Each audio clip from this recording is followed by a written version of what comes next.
Greetings, geniuses. This video is going to cover another topic from the INFJ perspective, as usual. And we're going to talk about INFJ mind reading and mimicking.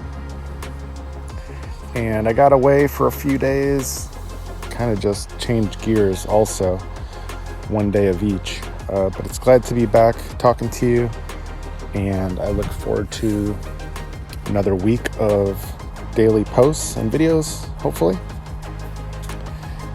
And I may be making a little slight adjustment on the videos that I bring to you, just because I've realized that most of the interest is more on the INFJ focus.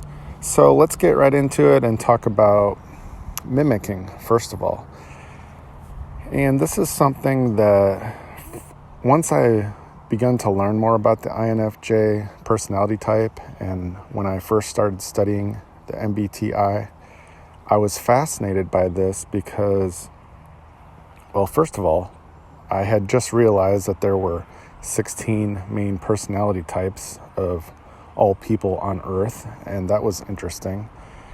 And then once I understood that I was an INFJ and found out that we're able to mimic the other 15 types, that has always been one of the most fascinating things to me, because it shows not just how we're able to read people, but understand people very quickly and to such a degree that we can imitate their personality back to them in order to relate to them. That has always been one of the most fascinating things, because if you think about the other personality types, and I'm not an expert on which, there might be a few others that can mimic to some degree, I'm assuming. But again, I'm not an expert on that. Some of you maybe you know, and you can comment below. Please let me know if there are other types that can do this to some degree. But like I was saying, it's always been one of the most fascinating to me, because we're able to do it in such a short amount of time. Basically, just meeting a stranger, an acquaintance, somebody that we really don't know that much about. And so, briefly, if I just give you my layman's perspective experience of how I do it, there's a lot of things that you're noticing. I'm noticing somebody's facial expressions, what kind of mood they're in. Every single word that they use is important to, it could be their accent. Maybe if I hear they have a southern accent, I'm just giving a quick example, and I pick up that they're from the country, then I would instantly know that they're probably not a big fan of the fast city lifestyle, right? Like the New York lifestyle or California lifestyle, something like that. And so I could draw a lot of conclusions from that. And that might indicate how I could respond to sort of match their personality. If we're talking about a certain topic, then there's going to be all those certain conclusions I can draw to how I should discuss that topic. Body language is just huge, and INFJs are just natural body language experts.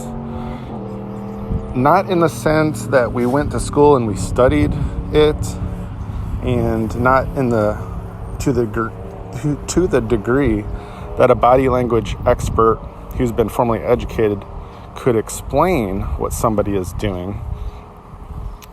Like there's some really good channels on YouTube with experts who do that sort of thing.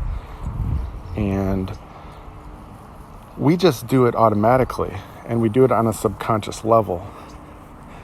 And it's really even difficult for me to explain how I do it, because I would need to have like a recent interaction with somebody that just happened, maybe, and then I could break down for you how I did it. But that's the amazing part about it, is that it's different with every person. And so I can't give you like, okay, here's how to do it. Here's how to mimic somebody and relate to them on their level. I just can't do it.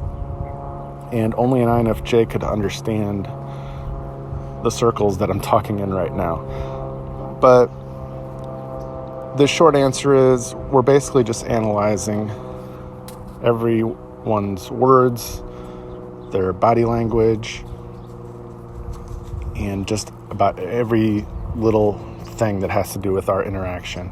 Even the time of day, it all comes into play when we're trying to decide how we can best mimic, imitate, respond to somebody.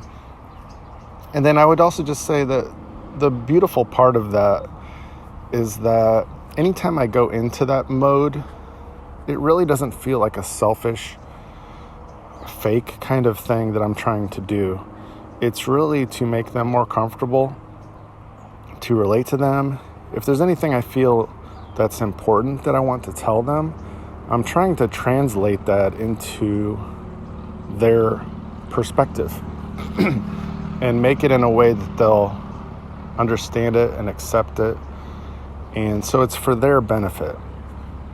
And like I've said before, it doesn't mean INFJs cannot be manipulative and cannot use that for their own benefit. Yes, we can, and yes, I have done that before. A lot more when I was younger, especially a teenager, and immature and selfish in so many ways. Yes, I have. And I learned over the years that it was really hurting nobody worse than me, because I was just living a lie every time I was doing that and just getting off track of who I was, what I was trying to accomplish in life.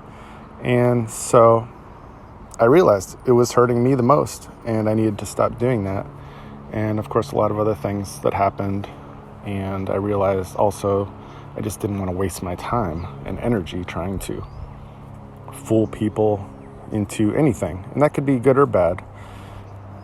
Everybody has control over their own decisions and what they do. And there's just no point in spending too much of your time trying to convince people of how they should live. Yes, you can do things. You can be an influencer and put truth out there and all that kind of stuff, and that's great.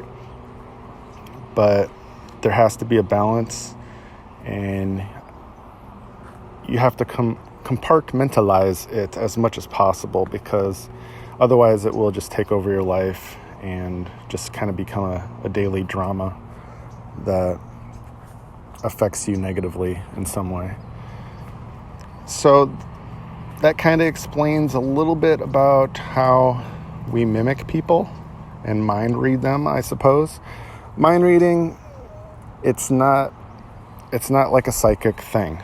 And I know a lot of channels have said this, but a lot of channels have also sort of made INFJs to be some kind of total mind readers, where we're just almost on a psychic level. And I'm definitely here to say we are not. There are times we can be surprised by somebody too. And that generally happens, I think, when somebody just kind of shows up or walks into the room or whatever and says something or does something that we didn't expect, because we didn't have a chance to read their energy or anything. And I just had one of those experiences this morning with a family member. And so it can happen. We can be surprised and sort of taken aback by people. But right after I had that moment with this person and she surprised me, I was able to read her emotion of the moment and the meaning of her words and connect the dots, and almost instantly snap into her mindset and understand where she was coming from. So it was still amazing, even for myself. And it was perfectly timed, because I was already planning to talk about this topic in the video. But it does happen. There is a little bit of magical to it. But it's not that we're psychic, it's just we're so keen on noticing all of these clues about somebody's emotions, energy, and the words that they use, even the speed, at the rate of which somebody talks. All of these things come together. And I would just say I've just been a natural psychologist my whole life. And I didn't even realize this until maybe 7 years ago or so, when I first started studying MBTI. And I realized, oh, wow, I'm an INFJ, and these are my cognitive functions. This is why I do the things that I do. And I think I spent the first 15 minutes just laughing uncontrollably, like a total crazy person, maniacally, because I just couldn't believe that anything or anyone actually understood who I was, because I just felt like I had spent my whole life up to that point not being understood and trying to figure out myself too, why I thought the way that I did. So it's been quite the adventure, and now I really enjoy not only helping INFJs but anyone understand the MBTI a little bit better, the 16 personalities, and of course self-development in general is a big area of interest for me and for helping other people. So I hope this video was helpful for you and interesting, and I'll look forward to bringing you another topic soon. So until next time, I'll see you soon, genius.